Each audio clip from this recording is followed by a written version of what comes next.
아, 감사합니다. 제가 진짜 한번 오고 싶었거든요.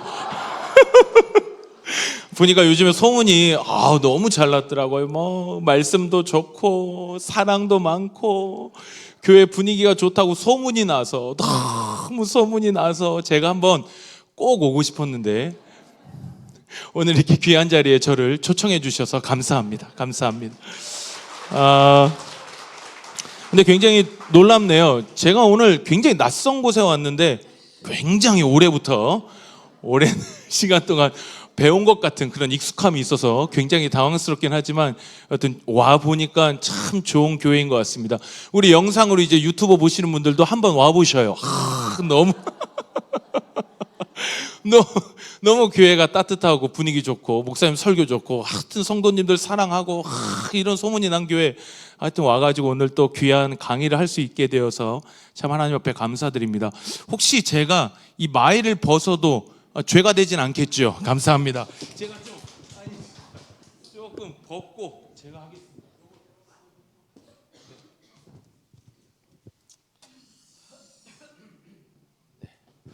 그럼 먼저 우리 같이 말씀 보고요. 오늘 우리 마지막 강의 가정을 세우는 언어 우리 함께 살펴보면 좋겠습니다. 우리 창세기 2장 말씀입니다. 창세기 2장 18절에서 25절까지 한 절씩 교독하고 마지막 절 함께 읽으면 좋겠습니다. 창세기 2장 18절에서 25절입니다. 여호와 하나님이 이르시되 사람이 혼자 사는 것이 좋지 아니하니 내가 그를 위하여 돕는 배필을 지으리라 하시니라.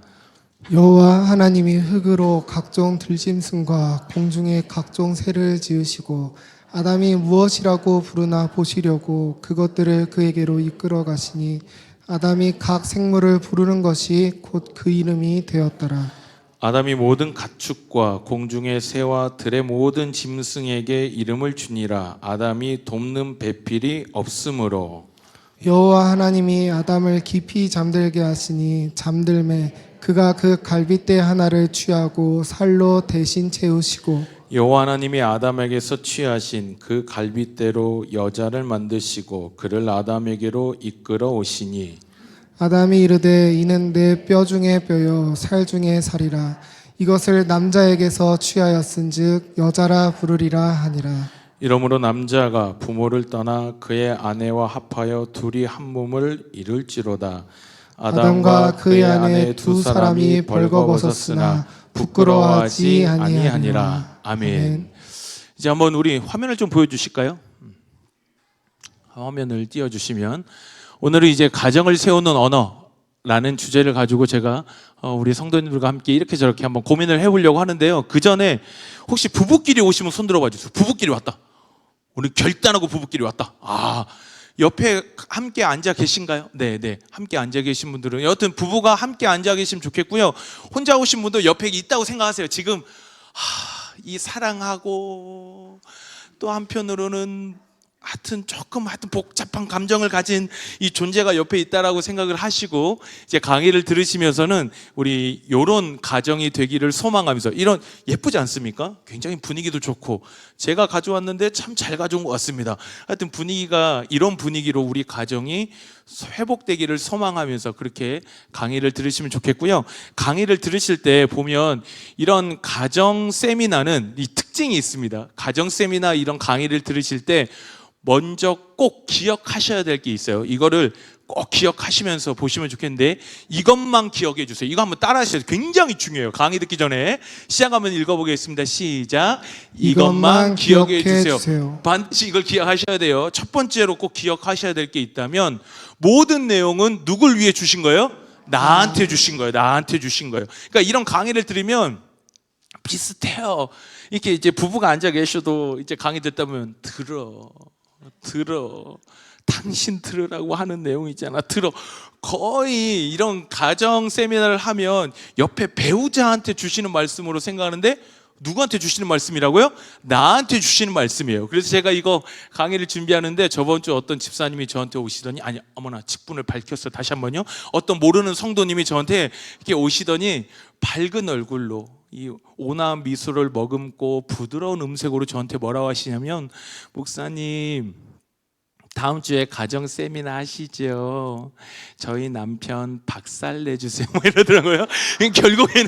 결국엔 이 모든 내용이 남편을 박살내고, 아니 뭐 어떻게 박살낸지 모르겠지만 여하튼 이 가정 세미나를 들으면 나한테 적용을 안 하세요. 나한테 주시는 말씀이에요. 시어머니한테 주시는 말씀이고, 며느리한테 주시는 말씀이고, 아내에게 주시는 말씀이고, 남편에게 주시는 말씀이다, 내 말씀이다라고 기억하고 들으셔야지 은혜가 되지. 이거 잘못하다가는 옆에 사람을 평가하는 기준이 되고 맙니다. 그래서 다시 한번요, 이거 굉장히 중요해요. 다시 한번 시작 한번 읽어보실게요. 시작. 모든 내용은 나를 위한 것이다 라는 겁니다. 그래서 이거 꼭 기억하시고, 나를 위해서 주신 거구나. 그래서 나에게 주시는 말씀으로 기억하시고, 두 번째 이거 한번 읽어보실까요? 시작. 모든 내용은 실현 가능하다. 이런 거 딱 들으시면 눈빛들이 뭐냐면요, 특히 남자분들이 요거 모든 내용은 나를 위한 건데, 아까 잠깐 말씀 안 드렸는데 이 가정 세미나를 듣다 보면 근데 이상하게 내용이 있지 않습니까? 모든 게 적용이 어디로 갈까요? 아내한테 갈까요? 남편한테 갈까요? 남편한테 이상하게 많이 적용이 됩니다. 그러니까 나를 위해 주신 거지만 남편분들이 조금 더 신경을 쓰시면 좋겠는데, 이유가 뭐냐면 이런 강의를 하잖아요. 여성분들은 눈빛이 있잖아요. 아, 되겠다. 아, 우리 가정도 저렇게 되나 보다. 이런 눈빛들이 있는데, 남자분들은 아이고, 저는 못합니다.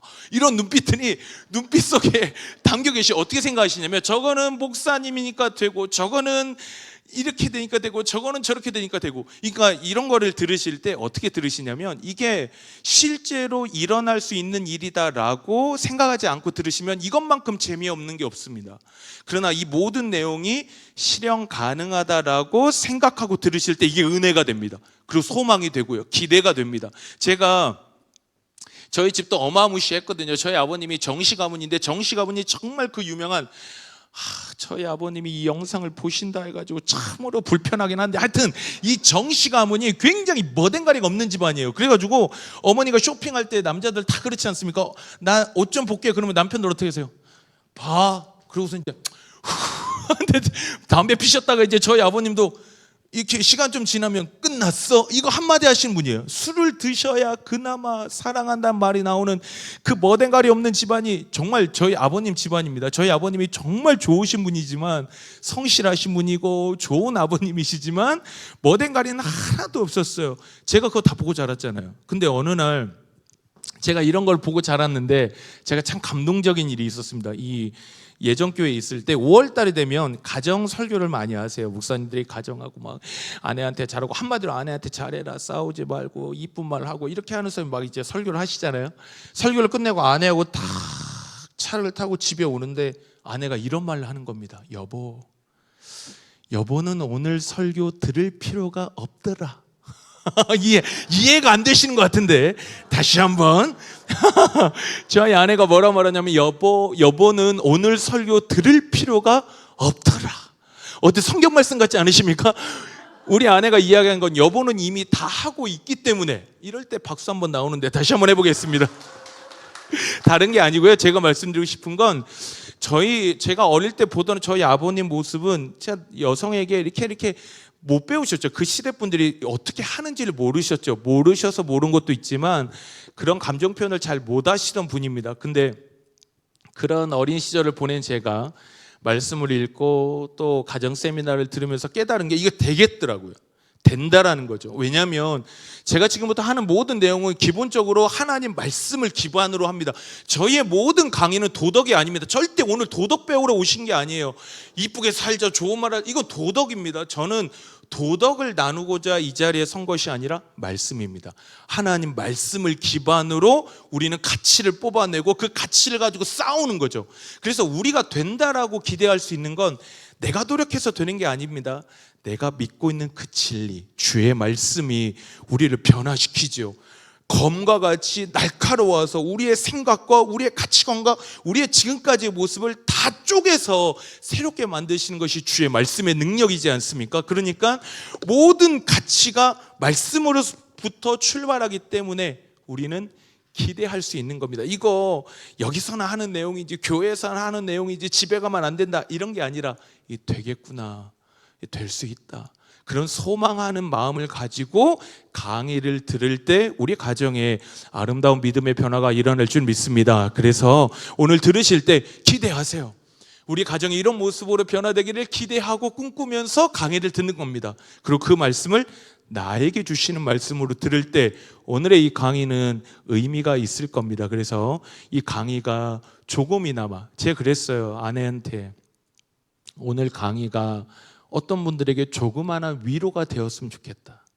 어떤 가정의 아주 작은 변화의 출발점이 되었으면 좋겠다. 이게 그냥 지식으로 뭐 좀 배웠다, 아이고야 이런 게 있구나가 아니라 우리 가정도 이런 가정이 될 수 있겠구나를 소망할 수 있는 시간이면 좋겠다라고 제가 그렇게 이야기했는데, 오늘의 강의 시간이 이런 아름다운 은혜가 있는, 지금 제가 고백했던 이 모든 은혜가 현실화되어지는 이 아름다운 은혜가 있는 이 시간 되기를 주님의 이름으로 축원합니다. 그래서 나를 향하여 주시는 말씀이다 라는 거 기억하시고 이 모든 것이 실현 가능하다 라는 것을 생각하시면서 우리 한번 보도록 하겠습니다.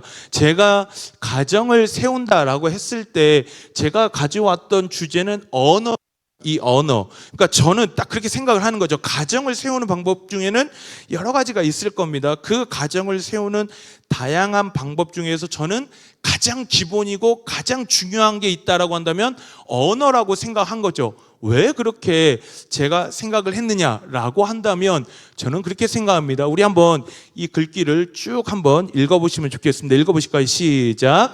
결혼한다는 것은, 부부가 된다는 것은 1인용 자전거를 타다가 2인용 자전거를 타는 것이다. 저는 이 정의를 굉장히 좋아합니다. 결혼을 한다는 거, 부부가 된다는 건 1인용 자전거를 타는 거예요. 1인용 자전거를 타다가 이제 2인용 자전거를 타는 것이 저는 결혼한다는 것, 부부가 됐다라는 것의 의미다라고 생각합니다. 보시면 우리 이게 딱 1인용 자전거잖아요. 이거 타실 때는 어떠세요? 너무 편하죠? 아무렇게나 해도 돼요. 내가 여기 가다가 원래는 여기를 가려고 했는데 아유 별로 안 이쁘다, 일로 갈란다. 누가 뭐라 하겠습니까?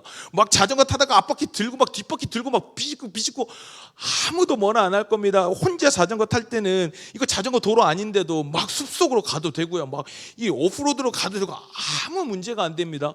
혼자 자전거 탈 때는 내가 하고 싶은 대로 하는 겁니다. 내가 하고 싶은 대로 하고 내가 하고 싶은 말 하고 그렇게 사는 것이 혼자 사는 거예요. 1인용 자전거 타는 거예요. 그런데 결혼은 다릅니다. 결혼하는 그 순간부터 혼자가 아니에요.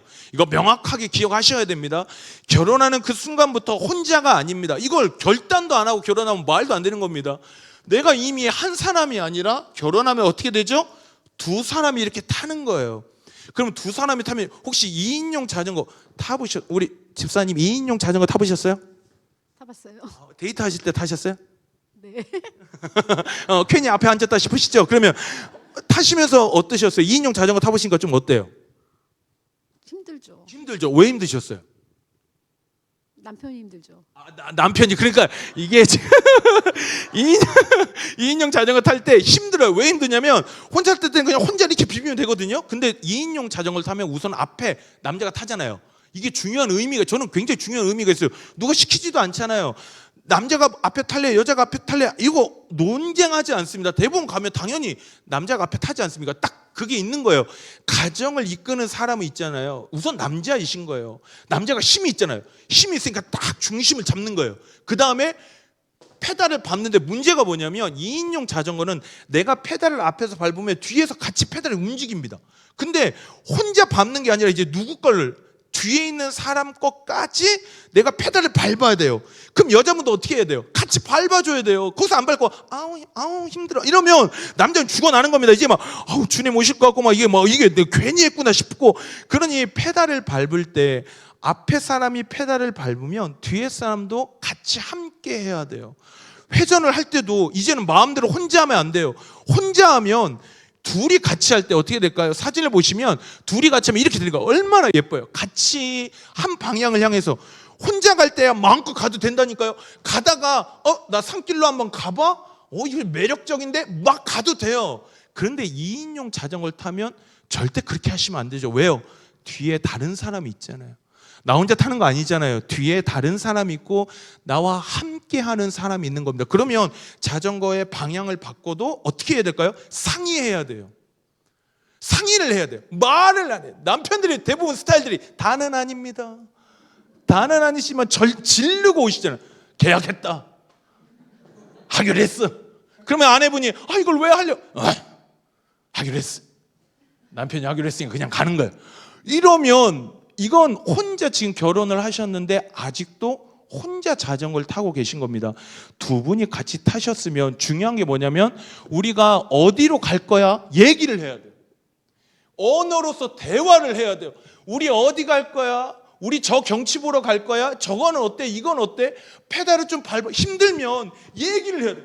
페달을 남자가 밟잖아요. 그래도 많이 밟겠죠. 힘이 좋으니까. 힘들 때 있잖아요. 그러면 아내한테 좀 힘이 드네? 그러면 뒤에서 듣고 알았어요. 내가 밟을게. 그러다가 남자가 좀 휴식을 취하면 또 내가 좀 할게. 좀 쉬어. 이렇게 하면서 서로 대화가 돼야 되는데 대화가 안 되잖아요. 이 자전거는 절대 갈 수가 없어요. 그래서 결국에 있잖아요. 대화가 안 되면 어떻게 되는 줄 아십니까? 그 그림이 이렇게 이쁘게 가야 되는데 그 그림이 이렇게 불이 터지면 하면서 뒤에서 놀지 말고 제대로 밟아라 이러면서 이게 그거 아십니까? 혼자 가는 것보다 커플이 둘이 타면요, 참 그거 다 나시죠?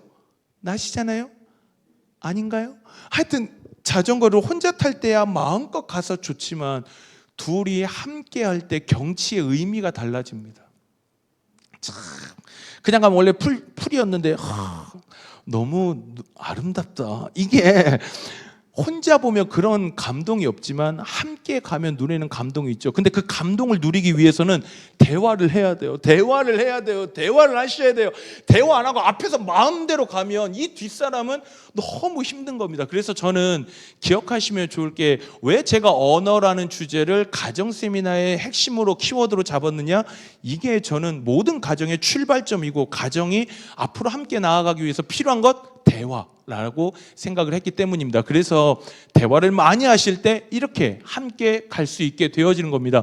두 번째로 제가 왜 이 언어라는 키워드를 가져왔느냐, 우리 같이 한번 읽어보실까요? 시작. 말에는 창조의 능력이 있음. 말에는 창조의 능력이 있습니다. 말은 창조의 능력이 있어요. 우리 이거 일상생활에서도 많이 경험하지 않으십니까? 아침에 일어났을 때 아우 그러면 진짜 하루가 아우가 됩니다. 아우 또 눈 떴다. 그럼 진짜 인생이 진짜 어두워지는 거예요. 아내가 머리를 펌하고 왔는데 아우 나 오늘 머리하고 왔어. 그런데 본인은 잘 됐다 생각한 거예요. 아우 컬도 잘 나왔다. 이거 좋아. 오늘따라 잘 나왔다 싶은데 남편한테 이제 여보 나 오늘 펌했어. 그랬는데 하는 소리가 뭐가 어떻게 머리 했다고. 그러면 이제 말할 때 한 거야? 그걸 돈 주고 한 거야? 뭐 이렇게 얘기하면 정말 그 한마디로 인해서 있지 않습니까? 모든 게 다 사라져 버립니다. 우리 별거 아닌데 그 한마디가 사람의 마음과 생각을 완전히 바꿔버려요. 말은 그냥 말이 아니라 뭘까요? 그 말 속에는 창조의 능력이 있다라는 겁니다. 그래서 제가 아내하고 이렇게 얘기를 할 때 오해하지 말고 들으십시오. 아내하고 얘기할 때 제가 아내한테 아침과 저녁에 이쁘다는 말을 자주 하는 편입니다. 그러니까 저희가 아침에 아니면 저녁에 자기 전에 어떤 분들은 아이고 사모님이 이쁘시니까 이쁘다고 하는 게 뭐가 어렵겠어 하시겠지만 저희 아내가 예쁘죠. 예쁜데 저희 아내가 항상 어떻게 예쁩니다. 예쁜데 이걸 어떻게 표현해 참 이게 어렵던데 저희 아내가 예뻐요. 하루 종일 예쁘시고 365일 예쁘시고 하여튼 사계절 내내 예쁘신데 그렇지만 우리 그런 거 있죠. 아침에 일어나면 다 하와처럼 나오십니다. 어떻게 아침에 나오는데 머리 단정하게 하고 이쁘게 입고 화장하고 이상한 겁니다. 머리 다 하와처럼 하고 나오고 남자들은 아담처럼 하고 나오고 서로가 내 아내가 부인이 맞나 싶고 남편이 맞나 싶고 그런 얼굴로 막 나오지 않습니까? 그거 아세요? 저녁에도 마찬가지예요. 저녁에도 아내분들 하루 종일 일하고 가사 일하고 밖에서 직장 일하고 왔는데 어떻게 이쁘게 하고 있겠어요? 그러면 다 자연스럽게 있잖아요. 그때 여보 예쁘다 하잖아요. 여보 예쁘다 하면 놀라운 게 뭐냐면 본래도 예쁩니다. 본래도 예쁘신데 제가 여보 참 예쁘다 하잖아요. 그러면 예뻐 보여요. 다시 한번 자 남자분들 따라해 보셔요. 저를 이제 오늘 따라해 보시는 거예요. 예쁘다 하면 더 크게 하세요. 예쁘다 하면 더 예뻐 보인다. 더 예뻐 보인다. 이게 어디 말씀이냐면요.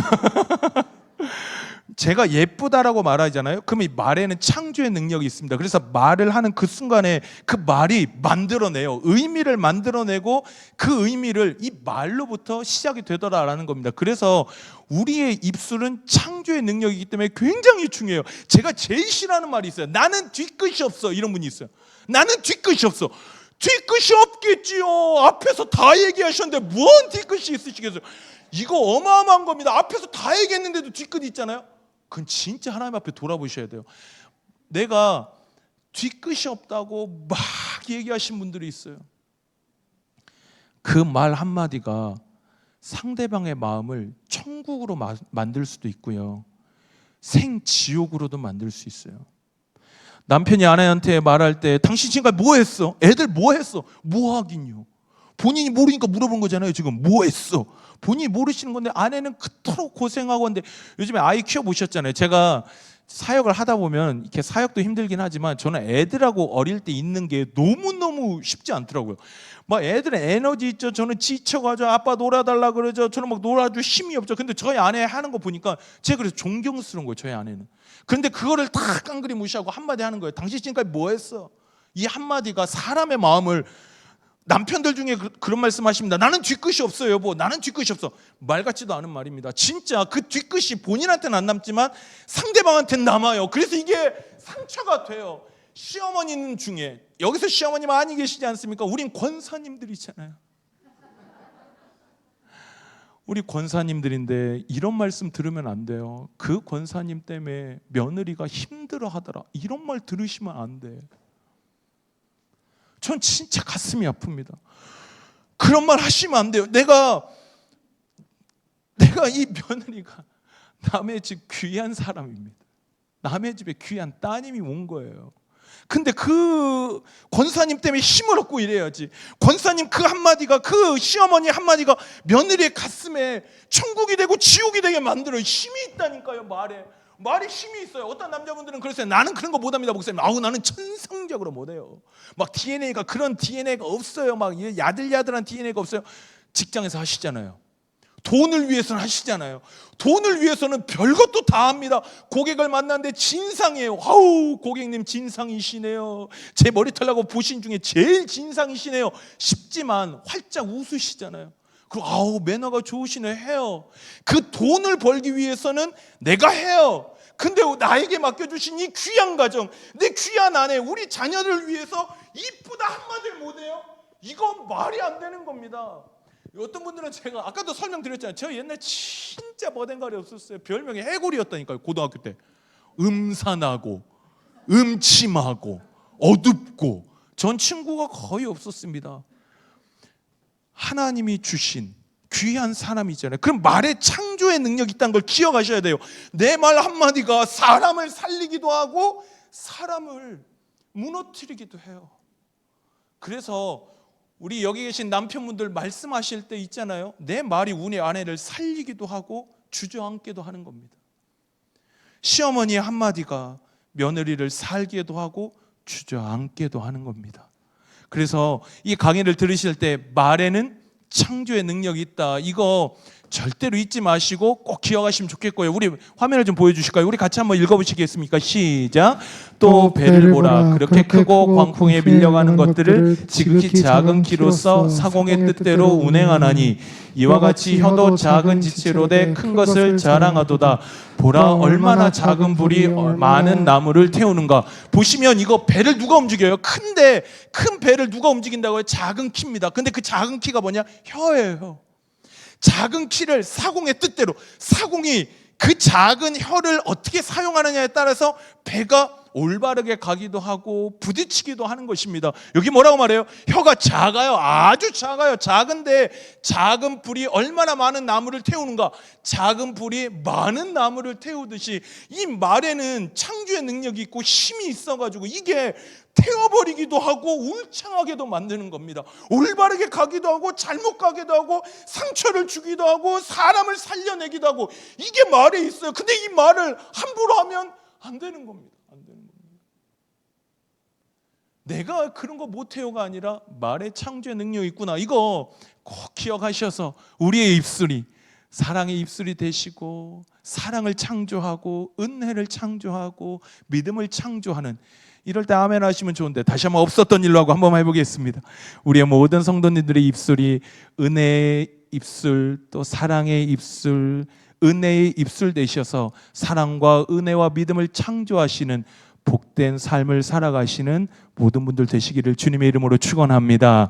그래서 꼭 기억하십시오. 말에는 창조의 능력이 있는 거구나 라는 거겠고요. 그래서 이제부터 한번 살펴보겠습니다. 그러면 가정을 세우는 언어, 구체적으로 뭐가 있을까라고 했을 때 저는 첫 번째로 의문문이라고 생각합니다. 이게 조금 문장이 좀 특이하지만, 어느 날 저희 여은이가 저랑 이제 같이 엘리베이터를 탔어요. 엘리베이터를 타서 이제 여은이가 엘리베이터 딱 탄 거예요. 그러더니 갑자기 여은이가, 저 여은이가 너무 예쁘거든요. 제 눈에 하여튼 예뻐요.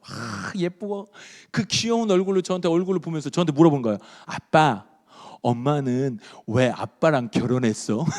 이게 제가 문장이 묘하지 않습니까? 아빠, 엄마는 왜 아빠랑 결혼했어? 제가 묻고 싶었어요. 그걸 왜 나한테 묻냐? 엄마한테 가서 물어야지. 아이가 오해하시면 안 됩니다. 지금도 저희 딸의 이상형은 접니다. 제가 이 정도입니다.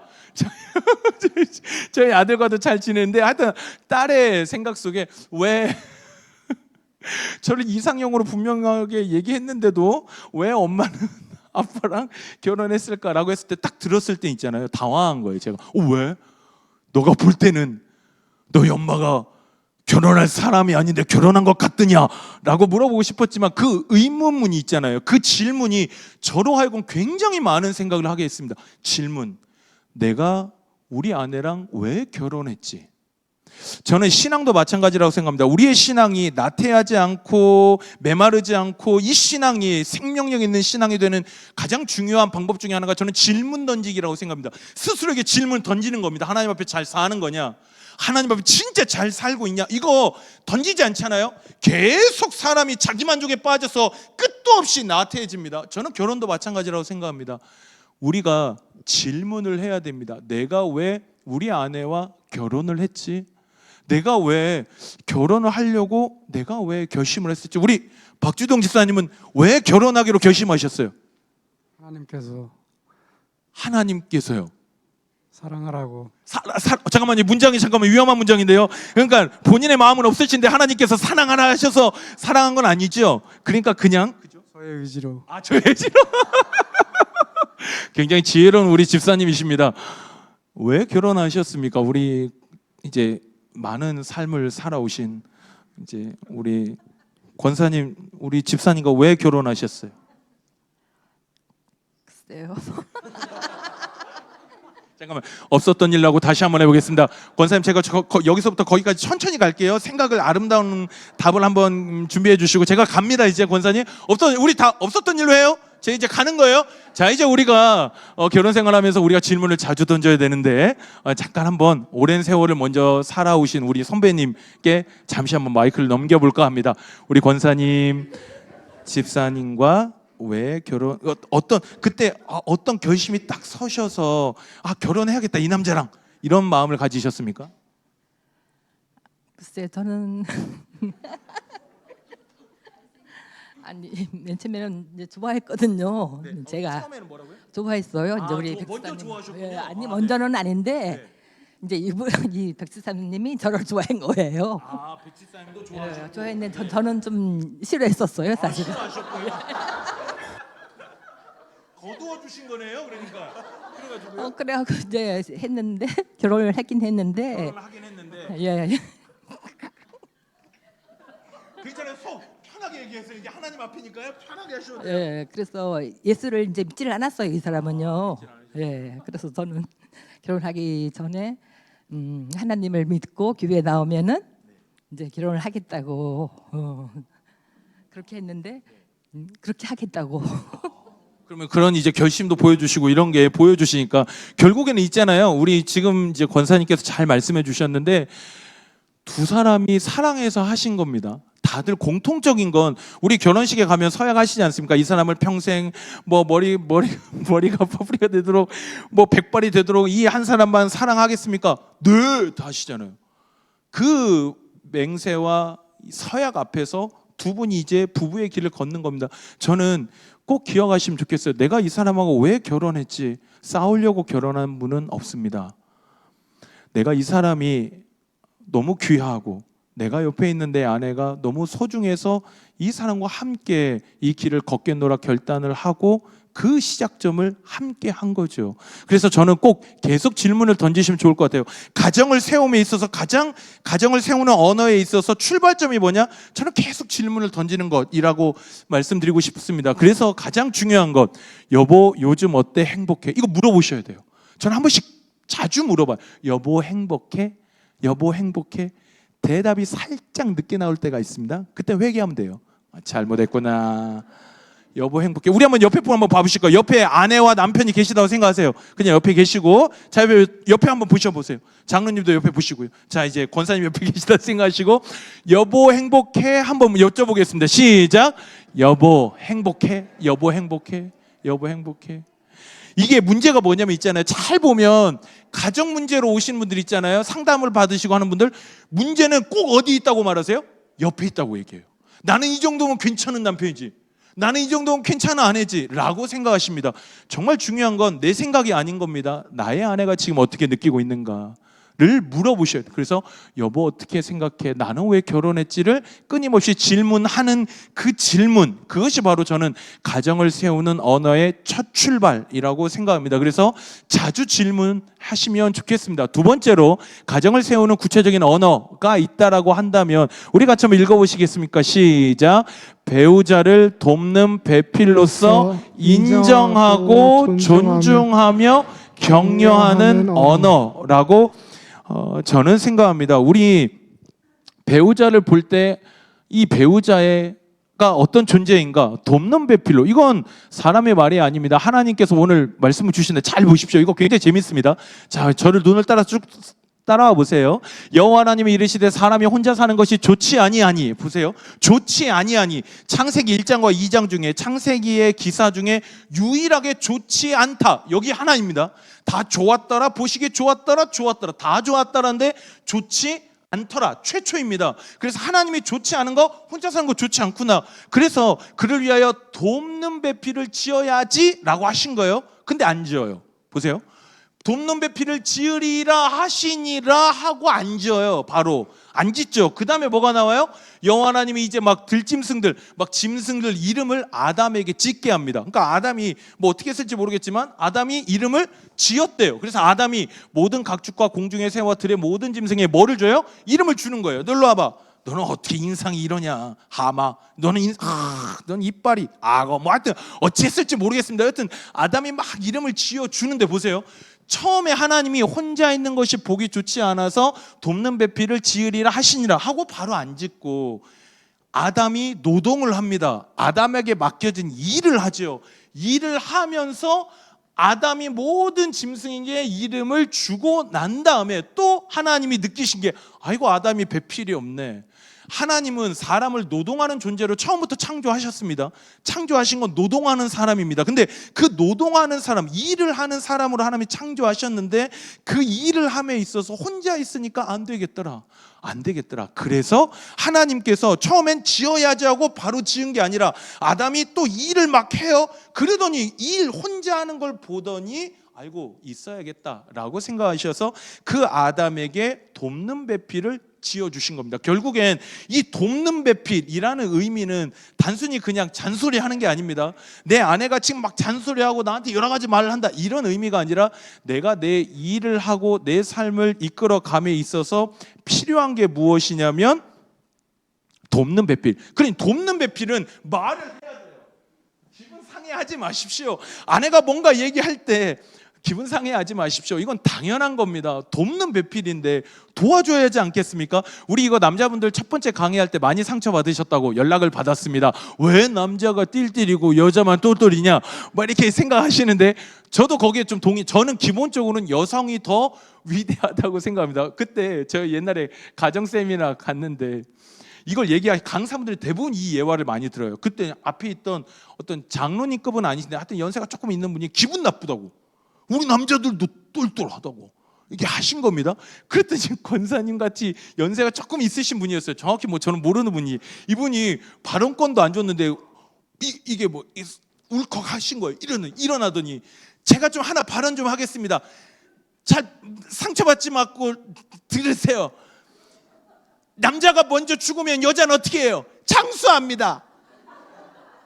근데요, 여성이 먼저 죽으면 남자 어떻게 되는 줄 아세요? 탐령합니다. 그러고서 여기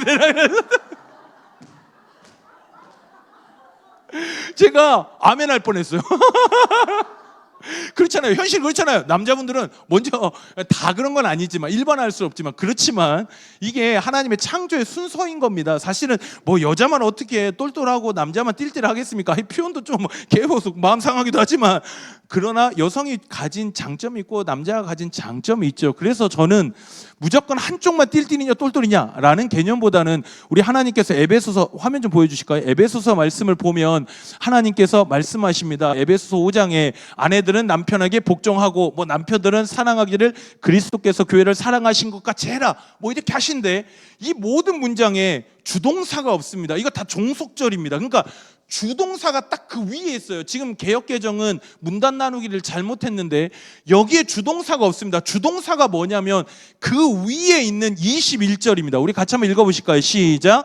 그리스도를 경외함으로 피차 복종하라. 이거 엄청난 겁니다. 이거 AD 1세기 땐 어떤 AD 1세기 어느 누구도 아내한테 복종한다는 개념이 없던 시대입니다. 여성은 이 가정의 재산 목록, 이 재산 목록에 들어가지 사람 목록에 못 들어가던 시대이지 않습니까? 그 로마 시대 때 하나님이 말씀하시는 거예요. 그리스도를 경외해라. 너 그리스도 경외해라. 그리스도를 경외하면 결과가 뭐냐? 남편과 아내가 서로 어떻게 한다고요? 복종하는 겁니다. 한쪽만 복종하는 게 아니라 서로가 얘기할 때 보십시오. 돕는 배필이잖아요. 도와주려 하는 거잖아요. 지금 남편을 절대 자존심 깎으려고 하는 게 아닙니다. 자존심 상해 아닙니다. 어느 누가 남편을 자존심 상하려고 작정하고 이야기를 하겠어요? 남편을 도와주고 싶은 겁니다. 도와주고 싶은데 이게 서로가 말할 때 어떻게 해야 의미가 있느냐? 그 말에 복종하고 귀를 기울이는 것, 그게 그리스도를 경외하는 사람의 특징이다라고 그렇게 말씀을 하신 거죠. 결국에 저는 이게 굉장히 특이합니다. 이거 기억하십시오. 그리스도를 경외함으로 복종한다. 왜 그런 걸까? 이거 저는 이 돕는 배필이라는 이 단어 속에서 이 의미가 있다라고 생각합니다. 우리 같이 한번 읽어보시겠습니까? 시작. 나의 배우자를 허락하신 분은 하나님이십니다. 또한 나의 배우자의 아버지는 하나님이십니다. 제가 아내랑 이렇게 뭐 초반에 싸우기도 하죠. 저희도 싸우기도 하고 막 이러는데 제 결혼 생활이 변화된 한 시점이 있었습니다. 한 굉장히 큰 사건이 있었어요. 아마 여준이가 굉장히 어렸을 때, 여은이도 굉장히 어렸을 때 한두 살 정도였던 것 같습니다. 대판 한번 싸웠습니다. 아주 막 어마무시하게 싸웠습니다. 가져와 찢게 막 이런 딱 그 전 분위기인 거예요. 가져와 이런 식으로 막 대판 싸운 거예요. 대판 싸웠는데 제가 그때 아내가 막 우는 거예요. 전 그렇게 서럽게 우는 아내를 처음 봤거든요. 막 우는데 저희 아내가 진짜 그런 사람이 아닌데 너무 제가 미우니까, 제가 그때 진짜 나쁜 놈이었거든요. 하여튼 나쁜 놈이라서 너무 아내 마음을 상하니까, 저희 아내가 그런 아내가 아닌데 이 나쁜 놈아 제가 거실에 있었고 아내가 안방에서 울었어요. 안방에서 우는데 이 나쁜 놈 하면서 아빠 하는 거예요. 제가 저희 장인어른이 저희 결혼하기 전에 먼저 주님 품에 안기셨습니다. 그래서 결혼할 때 제가 그랬거든요. 당신 아버지처럼 내가 해줄게. 당신 아버님 먼저 가셨지만 우리 장인어른의 역할을 내가 최선을 다해서 할게 라고 얘기했는데, 그때 나쁜 놈아 그 아빠라는 한 소리에 제가 꽉 맞은 거예요. 저에게는 딸이 있습니다. 여은입니다. 생각해 보십시오. 제 딸이 누구랑 결혼했어요. 이 딸이 누구랑 결혼했는데 이 결혼한 남자가 우리 딸을 함부로 해요. 가만히 있고 싶겠습니까? 저는 가만히 안 있을 겁니다. 지금 얘를 얻다 결혼하는 것만 상상만 해도 슬퍼요. 근데 이 귀하고 귀한 딸을 결혼시켜서 낳았는데 남편이 함부로 하는 겁니다. 이 남자를 믿고 나도 허락해서 이 남자한테 아내를 줬는데 이 남자가 내 딸을 함부로 해요. 가만 놔두고 싶을까요? 가만 놔둘 수 없는 겁니다. 저희 아내의 그 아빠의 한마디, 내가 우리 장인어른이 천국에서 보시면 내가 얼마나 꼴보기 싫을까. 그리고 하나 더 깨달아졌습니다. 이거 있는 척 하는 거 아닙니다. 제가 그때부터 완전히 제 결혼 생활이 저희 아내한테 대하는 태도가 달랐는데, 저희 아내에게는 육신의 아버지도 계시지만 우리 하나님 아버지가 우리 아내의 아버지신 겁니다. 하나님이 창조하셨잖아요. 근데 내가 그 사람을 함부로 대한다는 건 하나님을 함부로 대하는 것과 저는 똑같구나. 그때부터 저의 아내 위에는 하나님이 계시구나. 그러면 여호와 그리스도를 경외함으로, 여호와를 경외하기 때문에 나에게 허락해 주신 분이 하나님이시고 그 아내의 위에 하나님 아버지가 계시니 함부로 안 하는 겁니다. 당신이 뭘 알아? 이런 소리 하시면 안 되는 겁니다. 아내에게 그런 소리 하시면 안 돼요.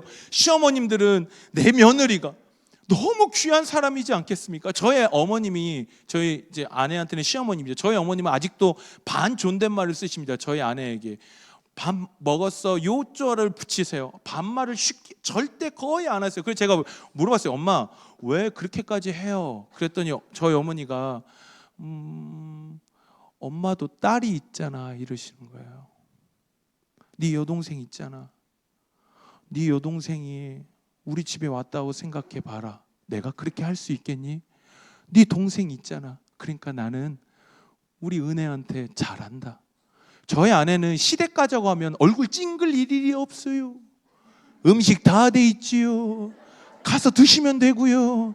한 번씩 청소 조금 하고 설거지 좀 하시면 제가 또 이제 눈치 보고 이제 가지고 도와줄까? 이렇게 한마디도 하고요. 저희 어머님의 고백은 저희 아내도 다른 집에서는 귀한 딸인 겁니다.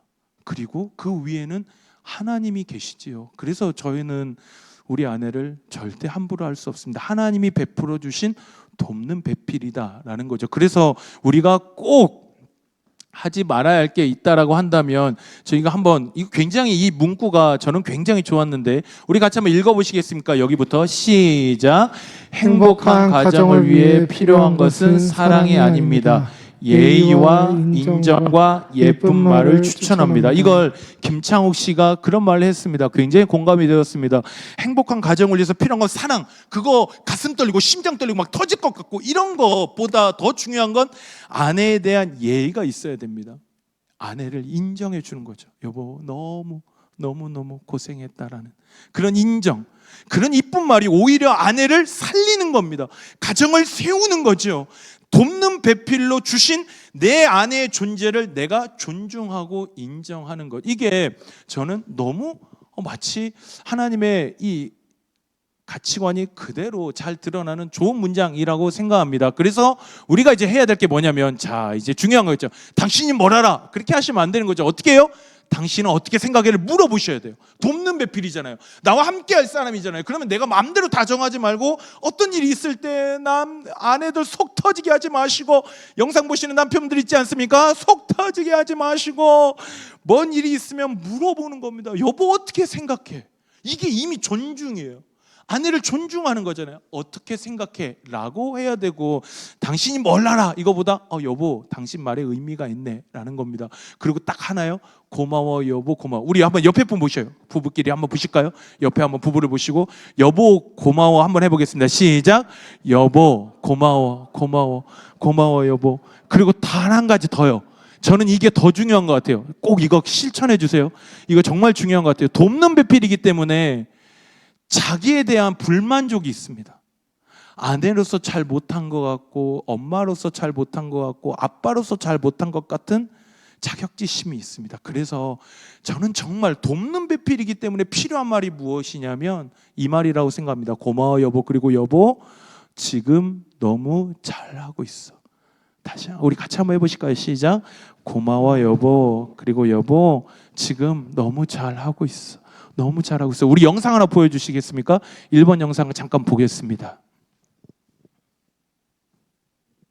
첫 번째 영상을 우리 같이 한번 잠시, 그 예능에서 나왔던 건데요.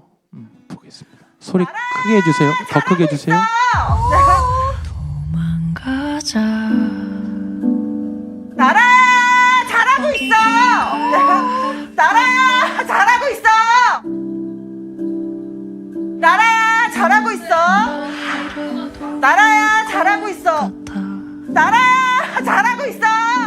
카메라에 제가 바스트 들어갈 때 보면 진짜 막 제 심장 소리가 막 귀에 들릴 정도로 쿵쾅거리는 그 소리가 막 들려요. 진짜? 그딴 문짝은 뭐에 쓰게 해요. 부르자.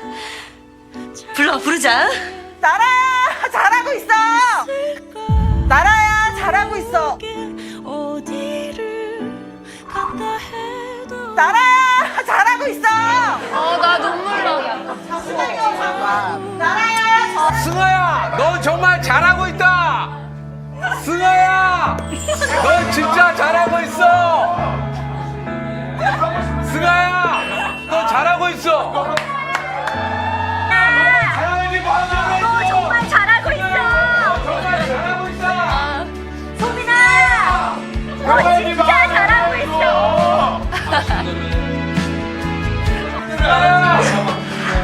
잘하고 있어. 소민아, 너 정말 잘하고 있어. 언니 울어 어떡해. 왜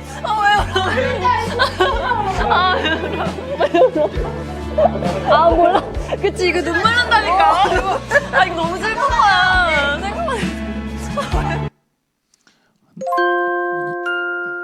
네, 여보 지금 잘하고 있어. 돕는 배필이기 때문에 항상 잘못한 것 같고 부족한 것 같고 그렇습니다. 그래서 내 배우자에게 정말 필요한 언어가 있다면 여보 정말 잘하고 있어. 잘하고 있어. 잘해왔고 지금까지 잘해왔고 너무너무 잘하고 있어 라는 그 격려가 그 돕는 배필에게 힘이 되어준다라는 것이죠. 그래서 우리 아닙니다. 화면 보여주실까요? 네. 그래서 우리 잘 알고 있는 우리 성경 말씀, 우리 고린도전서 13장 말씀입니다. 제가 읽어보겠습니다. 시작. 사랑은 오래 참고 사랑은 온유하며 시기하지 아니하며 사랑은 자랑하지 아니하며 어떻게 한다고요? 교만하지 않고요. 어떻게 한다고요? 무례히 행치 아니합니다.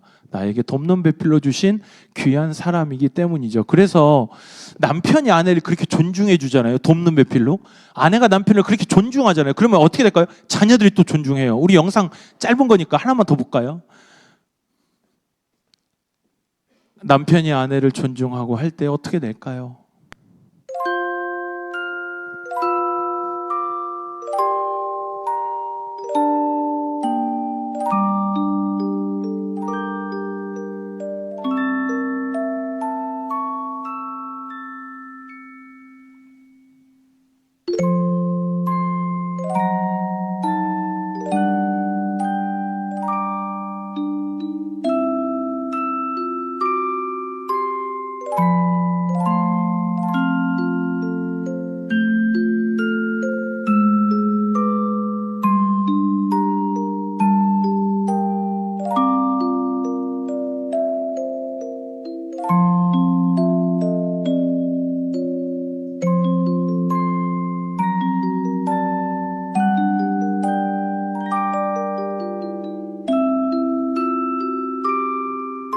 네, 서로가 서로를 귀한 사람으로 여길 때 자녀들은 자연스럽게 부모를 존중합니다. 남편이 아내를 함부로 하지 않을 때 절대로 아들과 딸이 아내를 함부로 할 수 없습니다. 아빠가 소중히 여기는데요. 아빠가 귀한 사람으로 여기는데 어떻게 자녀들이 함부로 하겠습니까? 절대 그렇게 하지 않습니다. 그래서 돕는 배필로 주셨구나. 이걸 귀하게 여길 때 자연스럽게 저는 가정은 아름다운 가정으로 회복되어진다라고 생각합니다. 돕는 배필로서의 고백, 그 고백이 가득한 모든 가정 되셨으면 좋겠습니다. 우리 마지막으로 하나만 더 보고 마치겠습니다. 우리 마지막으로 보실 건 이 가정을 세우는 언어 세 번째를 보시면 이제 진정으로 한몸 되게 하는 언어가 있습니다. 오늘 본문에 따르면 남자가 부모를 떠나 그의 아내와 합하여 어떻게 된다고요? 둘이 어떻게 돼요? 한 몸을 이루죠. 그런데 한 몸을 이루었다는 게 단순히 육체적 관계를 의미하는 것은 아니다라는 거죠. 뭘 의미하는 걸까요? 부끄러워하지 않아요. 벗었지만 부끄러워하지 않아요. 한마디로 한 몸이 된다는 건 여러 의미가 있을 겁니다. 함께 이제 한 방향을 향해서 나아가는 의미도 있을 거고요. 같이 여하튼 함께 그냥 육체만이 아니라 마음도 생각도 함께 삶을 나누며 나아가는 사람. 그게 이제 부부인데 안 부끄럽대요. 한 몸이 된다는 건 내 약점이 있어도 남편이 그 약점 가지고 막 얘기 안 하는 겁니다. 아내가 그 약점을 가지고 막 얘기 안 한 번씩 내가 한 번이라도 아내에 대해서 당신은 참 이걸 못해 라고 하잖아요. 그러면 다음부터는 그거를 말을 안 해요. 자녀들도 그렇습니다. 부모님이 어떤 잘못에 대해서 확 드러내버리면 애가 숨어버려요. 아내에게도 당신은 왜 이렇게 이거 약해? 왜 못해? 늘 계속하면 이제 그걸 숨깁니다. 그러면 대화가 줄어들겠죠. 얘기를 안 하기 시작합니다. 부끄러워하지 않더라. 내가 어떤 모습이든 내 남편에게만큼은 얘기할 수 있는 겁니다. 내가 어떤 약함이 있든 그래도 우리 남편은 내 편 대주셔야 되는 겁니다. 내가 어떤 약함이 있어도 우리 아내는 안아주실 수 있어야 됩니다. 그게 우리가 하나님이 우리에게 주신 한 몸을 이룬다라는 의미인데, 이 한 몸을 이루게 하는 언어가 있다라는 것이죠. 그게 여보 사랑해입니다. 한번 해보실까요? 시작.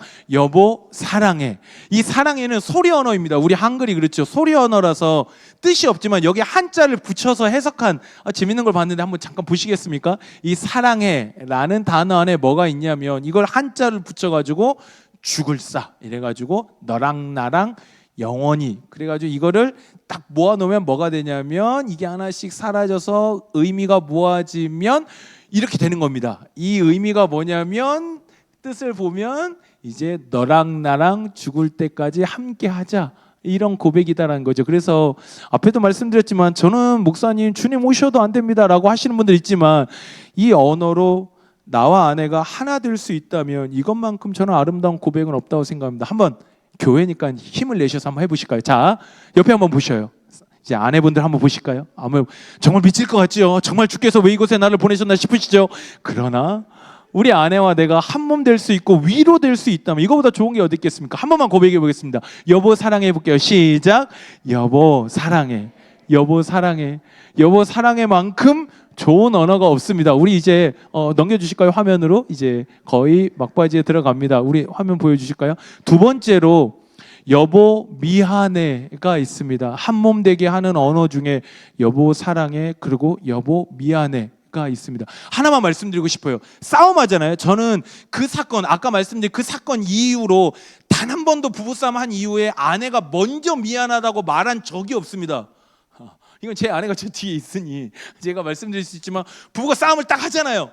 어떻게 맨날 딱 보시면 눈빛이 아이고 목사님 맨날 잘못했겠지 싶으시겠지만 어떻게 제가 맨날 잘못하겠습니까? 때로는 저도 괜찮게 했던 것도 있지만 저한테는 그게 더 중요한 겁니다. 우리 가정을 깨는 것보다 생각해 보십시오. 자존심이요. 그런 게 뭐가 중요하겠어요? 싸웠어요. 냉각이잖아요. 가정이 얼어붙었잖아요. 그러면 누가 풀어야 될까요? 저는 남자라고 생각합니다. 기본적으로는요.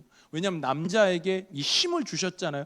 용기 낼 수 있는 힘을 주신 건 저는 남자라고 생각합니다. 그래서 그날 이후로 우리 아내랑 10년, 12년을 살았지만 단 한 번도 저희 아내가 미안해 소리를 먼저 한 적이 없습니다. 싸우면 제가 바로 가서 여보 미안해 라고 합니다. 대신 법칙이 하나 있습니다. 자, 남편분들 미안해 하실 때 법칙, 이거 정말 중요해요. 자, 어떻게 하셨냐면 미안해. 그런데 끝난 겁니다. 이건 의미가 없어요. 이 문장은 이미 끝난 거예요. 어떻게 하셔야 될까요? 미안해 마침표 죗값을 치르세요.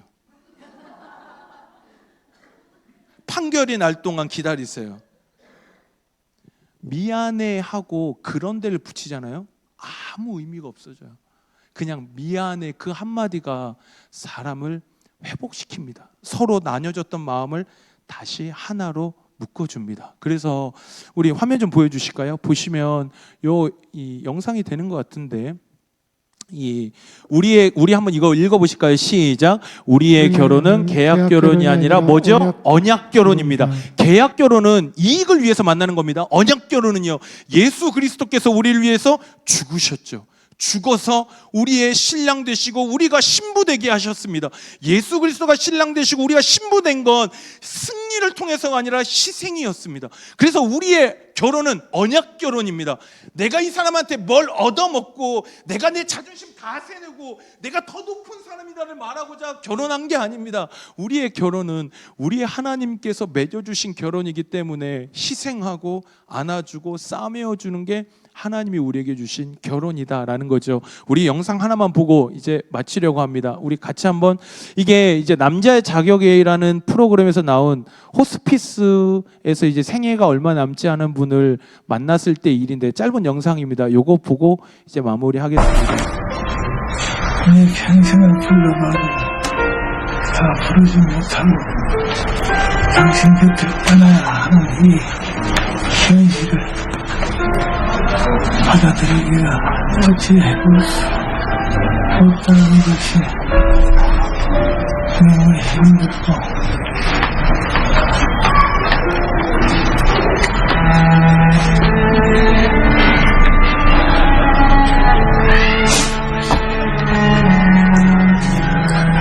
제가 읽어드릴까요? 네. 당신과 만난 지금까지 40년, 나의 인생 속에 그것도 기가 막힌 웅덩이와 같은 우리 가족들의 삶 속에 어린 나이로 이 못난 사람 하나만 바라보고 그 어려운 세월을 잘 견디고 두 어머님 보면 식구들의 그 구박 속에서도 꿋꿋이 잘 살아온 당신을 이젠 사랑을 넘어 존경하는 마음입니다. 당신 앞에서 우리가 또 만날 수 있다는 약속을 믿고 당신 품에 안겨 손을 잡고 떠날 수 있다는 것이 하나님께 감사드릴 뿐입니다. 사랑하는 민수 누나, 이제 더 이상 시간이 많지 않을 것 같아. 끝까지 함께하지 못해 너무너무 미안합니다. 정말 미안합니다. 내가 하나님 나라에 먼저 가서 당신 오기를 기다릴게요. 너무 마음 아파하지 말고 자식들과 함께 잘 살았으면 좋겠어요.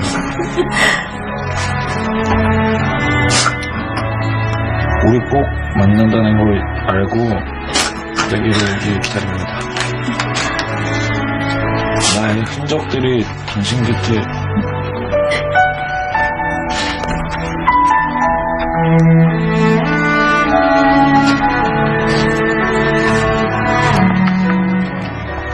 나의 흔적들이 당신 곁에 많이 있어 당신을 더욱 힘들게 하지 않을까 하는 생각도 듭니다.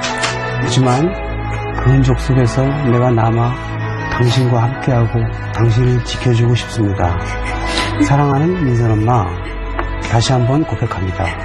내가 최고의 사람이었고 너무나 평생에 정말 잘해주었고 끝까지 변함없는 사랑을 준 당신께 존경과 감사를 드립니다. 잘 있어요. 또 만날게요. 사랑합니다. 사랑합니다. 사랑합니다. 사랑합니다. 멈춰주실까요? 네. 이제 삶이 얼마 남지 않은 이분의 고백이 이런 고백이었습니다. 이제 마치려고 합니다. 화면 보여주실까요? 이 게리 체프먼이라는 아주 유명한 작가가 있죠. 이분의 이 챕터 10에 보면 이런 말이 있습니다. 사랑은 선택이다. 사랑은 감정이 아니라 행동할 때, 지금 저희가 배웠던 것을 직접 행동으로 하실 때, 가정에서 실천하실 때 마지막 그 순간에 아내에게 조금은 덜 미안할 것 같습니다. 남편에게 조금은 덜 미안할 것 같습니다. 그리고 그 남편과 아내를 허락해 주신 하나님께 조금은 덜 죄송스러울 것 같습니다. 하나님이 우리에게 아내와 남편을 주셨습니다. 소중하게 여기시고 존중하시면서 한몸됨을 이루어서 이 정말 짧은 인생이지 않겠습니까? 서로 사랑하시면서 그렇게 살아가시는 우리 모든 하나님의 아름다운 가정들이 되시기를 주님의 이름으로 간절히 소망합니다.